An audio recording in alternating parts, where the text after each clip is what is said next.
Bismillahirrahmanirrahim. Nahmaduhu wa nusalli ala rasulil kareem. Inshallah, today we're going to be going on to, we started Majaz yesterday, and then Isti'ara. Now today we want to move on to Isti'ara Tamthiliya and Majaz Al-Aqli, inshallah.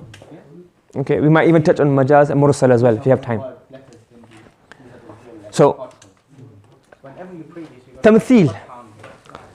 Majaz, Isti'ara Tamthiliya is when one single word is not being changed.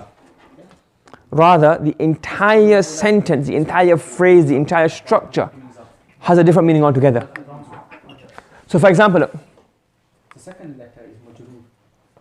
this is the ayah yesterday in لِتُخْرِجَ النَّاسَ مِنَ الظُّلُمَاتِ إِلَى النُّورِ. And that whole verse, only the word darkness and light were changed. You get what I'm saying? So dhulumat actually meant what darkness actually means misguidance, and light means guidance. Only those two words have changed. The rest of the ayah, you can understand, it's in its real meaning. But if you have a sentence where not one word, but the entire sentence has a different meaning altogether, so you are opening a can of worms. So if for example, let's say for example somebody did something really, let's say for example there's a wall, right? And we know it's not solid, it's not made properly, but somebody tries to plaster it. So let me just remove the wallpaper. I said, look, you open a can of worms. So now, it's not that the can is referring to something and the worm refers to something else. This whole phrase means what? You're opening something that have a lot of problems inside of it. Okay? Let's say for example, somebody said he killed 2 birds with 1 stone. Now, the word kill, the word bird, the word stone is not one single word that is being used different. The whole sentence has a different meaning altogether. Do you understand? In isti'ara, normal isti'ara, one word is used in a different meaning because of a comparison, tashbih. Like dhulumat meant dalala, nur meant hidayah. And in tamthil, what's happening is that the entire sentence has a different meaning altogether. Do you understand? So now this whole, like in here we said this is the isti'ara, this is the isti'ara. In here, the whole sentence is what? Isti'ara. And we call it isti'ara tamthiliya. For example, Allah says this, مَا مِن دَابَّةٍ إِلَّا هُوَ آخِذٌ بِنَاصِيَتِهَا. There is no creature, but Allah is holding it by its forelocks.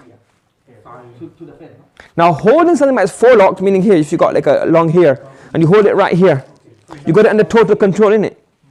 Now, in this sentence, هُوَ آخِذٌ بِنَاصِيَتِهَا, it's not that the word akhir has a different meaning or nasi has a different meaning. This whole structure is used as what? To show what? Total control. In isti'ara, normal isti'ara than yesterday, one word has a different meaning. Like the lion came. So came really means came, but lion refers to a brave man. The lion is roaring, isti'ara makniya, but roaring refers to now what? Something else. And he is roaring, he is in his own meaning.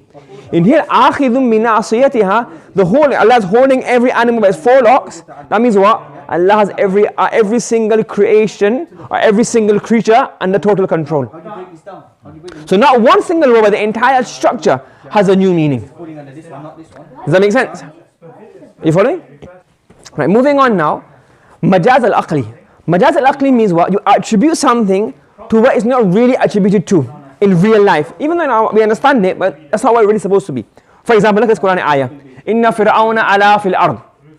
Fir'aun was high-handed in the land. وَجَعَلَ أَهْلَهَا شِيعًا. He divided into 2 groups, his party and the Banu Israel and his party, the Qibtis. And then what did he do? يُذَبِّهُ أَبْنَاءَهُمْ وَيَسْتَحْيِي نِسَاءَهُم. He was what? Murdering the children of Banu Israel and leaving the women alive. Okay? Now يُذَبِّهُ أَبْنَاءَهُم means what? To slaughter. Was Fir'aun actually slaughtering himself? Who was slaughtering? Huh? His forces, his soldiers. So really, Fir'aun wasn't doing the tadbih, he wasn't doing the dhabah, he wasn't doing the slaughtering and the massacre. He instructed to happen. So it's called majaz aqli. You're attributing the dhabah to somebody else because of he's a commander or he's the reason for it. It's called al-majaz al-aqli. Okay? So you have to make something hidden. The translation. You got it? This thing which is hidden is known as right. Moving on now. So we have to yes, it is ayah. in real sense he is not the one. He's not the one doing it, but he's the one doing it, he's commanding it, but he's not actually carrying it out. But you cannot attribute the carrying out to him because what? For example, you say, oh, the Labour Party built this. Or the Labour Party improved the hotels, hospitals. But they didn't improve it, the doctors did, but they gave the finances. Or the mayor built this building, he didn't even lift a brick. Who built it? The workers, but you attribute to him. That's called Majaz al-Aqli. Do you understand? Okay? Right. Now in Majaz al-Mursal, so we had isti'ara, yeah? What does isti'ara mean? So you have tashbih. You compare two things. Yeah? Got it? Now after tashbih, when you merge it together, what does it become? Isti'ara. Correct?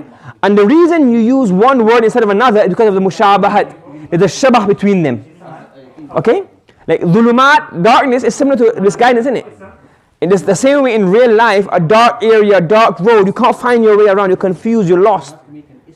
Similar in the spiritual world, when you have dalal, you don't have guidance, you're lost. So it's similar. That's why you use dalala in terms for dhulumat, or use dhulumat for dalala. Okay?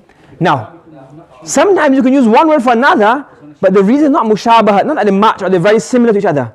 For other reasons. Let me give an example. What does sabab mean? Sabab? Sabab means. And when you have a sabab, it causes something that's called musabbab. It's a cause and effect. Cause and effect. So for example, rain. What does rain cause?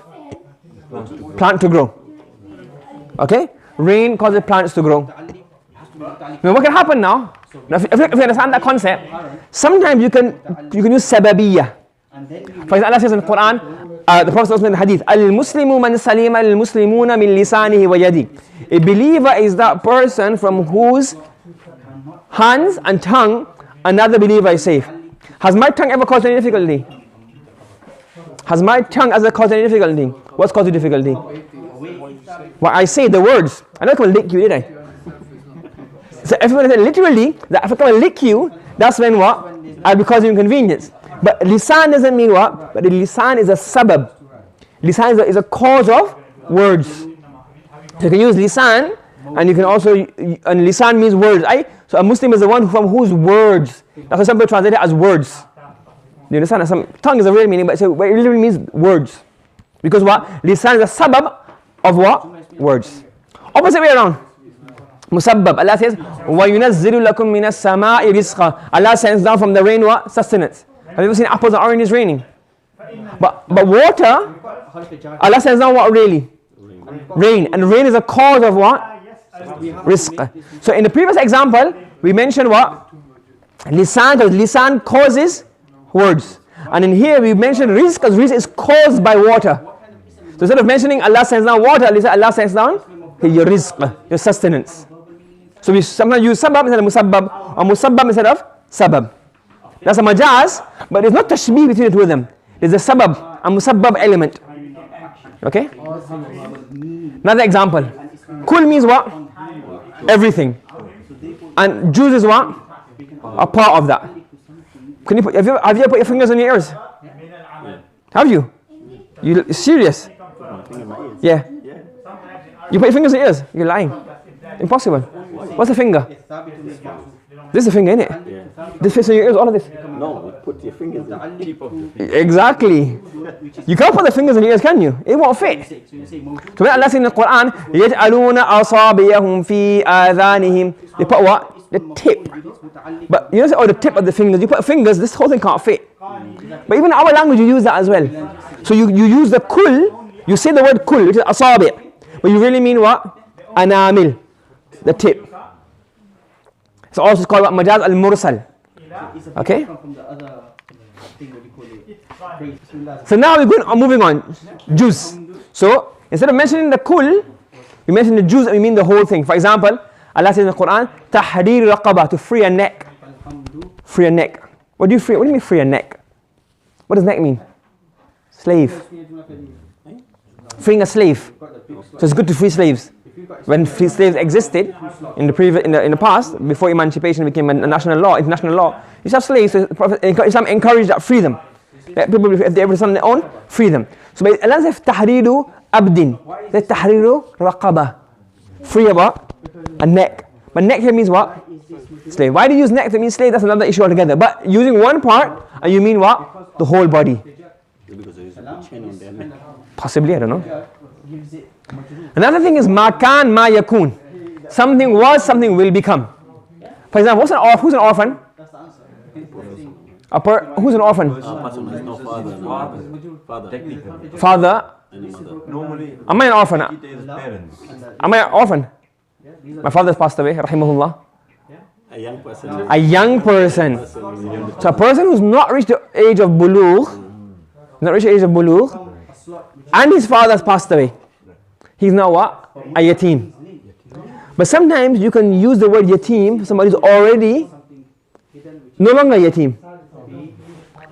So for example, look, and let's say when the yatim gets older, mature, give them the money. So let's say his father passed away, the child. So look after his money. And when he reaches the age of bulugh, he's no longer yatim, is he? But let's say what? Give the orphans their money. But you can't give an orphan their money because as long as he's an orphan, you don't give him money because he doesn't know how to use it. And when he's reached puberty and he's become baligh, he's no longer an orphan. So why are you calling him an orphan? I give those who were orphans and have now reached the age of puberty, give them their wealth now. So we're using yatim here, yatama, for someone who was an orphan. Do you understand what I'm saying? And if you do the opposite way around, what it will become. For example, the story of Yusuf alayhi salam. So one person saw a dream, said, I see my dream that I am, what it says here, I am pressing wine. So what do you do first? You normally get what? Grapes. You get grapes and you press the grapes and make juice. But you can't press wine. What do you press? Grapes. So he's really pressing the grapes. But what do grapes become afterwards? Wine. Fermentation and then it becomes Wine. So he's saying here, I am pressing wine. Nobody presses wine. But he's pressing what? Grapes. But why are the grapes called wine here? Because the grapes eventually become what? Wine. So what it was or what it will become, you can change them around. Use one instead of the other. It's all majazi, mursal. It is. Yeah. We have to get aware of this so you know how the language works. And I say, well, that doesn't make sense. How can you press wine? That's how the Arabs speak. It's a language. That's the way it works. Yeah. Here you might know it, some other places you might not know it. So if you know the concept, then when it does come out later, you understand it. So let's go over a summary of majaz. We finished majaz now. So a majaz can mean one word, or majaz can mean an entire sentence. If the majaz is in one word, are you replacing the original word with another word because of tashbih? They're very similar. If that's the case, you call it isti'ara. Like for example, al-dhulumat. So you're replacing dhalala with dhulumat because of the mushabah, they're very similar. That's called isti'ara. And if you're replacing as another reason, you call it what? Al-majaz al-mursal. Okay? And if the whole sentence is a majaz, the whole sentence has a different meaning, it's called what? Isti'ara tamthiliya. Okay? And not in this table, but what? If you're attributing something which you're not really supposed to be attributed to in real life, that's called majaz al-aqli. Make sense? So, if the majaz is happening in one word, like one word is being used in a different meaning, that's called isti'ara. If the one word is being used, but it's not because of a tashbih, but it's because of some other reason, like ma kan, ma yakun, what it would have been, the reason, the cause, and you call this what? Majaz al-mursal. And if the whole sentence has a new meaning, a different meaning, killing two birds with one stone, or akhidhu min nasiyatiha, then that becomes what? Isti'ara tamthiliya. That's a summary of al-majaz. Got it? Any questions? You understand? Yeah. Subhanallah wa bihamdi subhanakallahumma wa bihamdika wa nashhadu an la ilaha illa anta nastaghfiruka wa natubu ilayk.